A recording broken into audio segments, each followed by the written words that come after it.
All right, sorry. Let's restart on chapter 10. Chapter 10, Promises, Promises. All right, Fantasticos, Mr. Daniels says, rubbing his hands together like a mad scientist.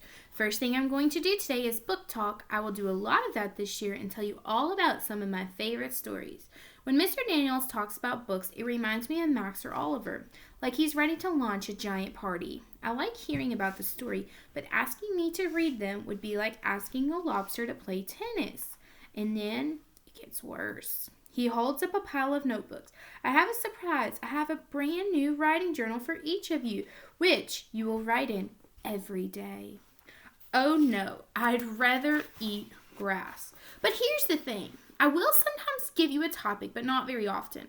And I will never, ever, even if an evil sorcerer threatens to turn all my correcting pens to clear ink, correct your work. Huh?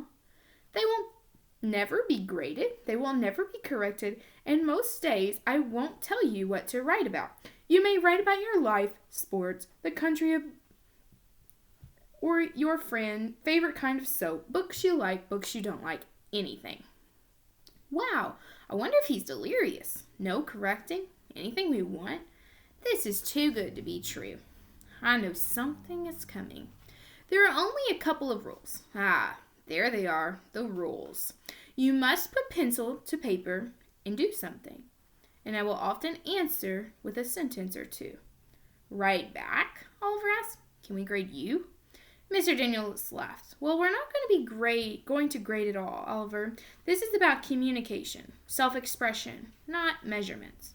Can we ask you questions? Max asked. Sure, he says, passing out the notebook.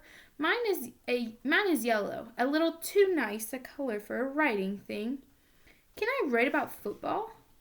Max asked. Anything you want. This is going to be great, Oliver yells. I'm going to ask for answers to the test and for extra recesses and ultimate ketchup in cafeteria. Well, Mr. Daniels begins. As I said, you can ask whatever you want. He smiles at Oliver. So open up those notebooks now and add your first entry and make it you. This journal is yours, so an introduction to you may be a good thing, no matter how you choose to express that. Keisha begins writing while Albert stares at the blank page. The room is filled with the sounds of pencils scratching. Suki is rubbing one of her blocks with her thumb. I wonder if she's thinking about her grandfather. I see a mind movie of me walking through a forest of alphabet blocks stacked up on top of each other. They sway like the trees in the wind, and I worry that they will come crashing down on me. I think about drawing that, but decide to color a big 3-dimensional cube with dark black sides. He said we could do anything. I wanted to see if he meant it. The next day, Mr. Daniels holds up my journal, open to the page where I drew the black cube. I figured he wouldn't let that one go. He holds his palm facing me and says, I know I said I'd never correct you, and I'm not going to. I'm just wondering if you would mind telling me what this means.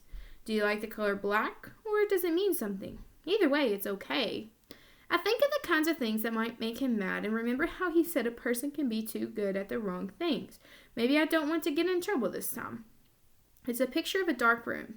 Oh, why would you draw a picture of a dark room? He looks serious now.